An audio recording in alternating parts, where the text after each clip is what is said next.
And this is the only factory that makes kombucha with the original recipe.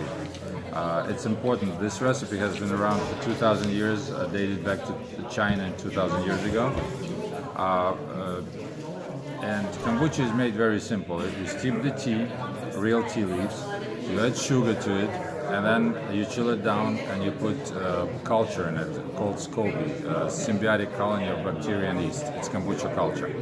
And then you really need to ferment it somewhere around 3 weeks, depending on the temperature, climate, and everything else, to get it to a proper pH level, which is acidity level. At that point, kombucha becomes real kombucha. You filter it and ready to drink. We actually go through another 2 weeks of fermentation inside the bottle to get natural carbonation going. What most of American manufacturers do is they cut the fermentation off early, somewhere around a week to 10 days. Then they infuse carbonation, add juice for flavor, put it in glass like the market leader GTs, and then they're forced to put it in a refrigerator.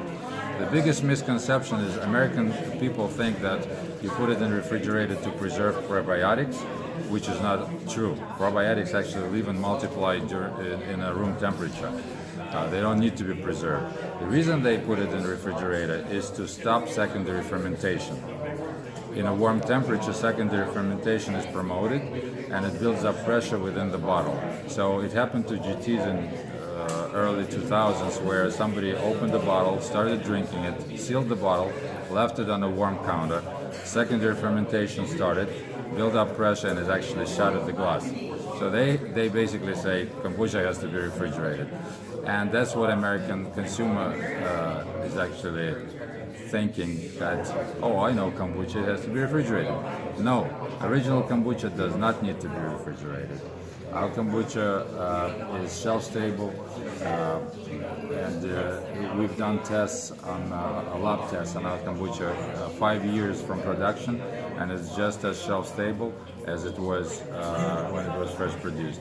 And the reason for that is kombucha is I call it halfway to vinegar. Vinegar doesn't need to be refrigerated and is self-preserving, so kombucha is halfway to vinegar, basically.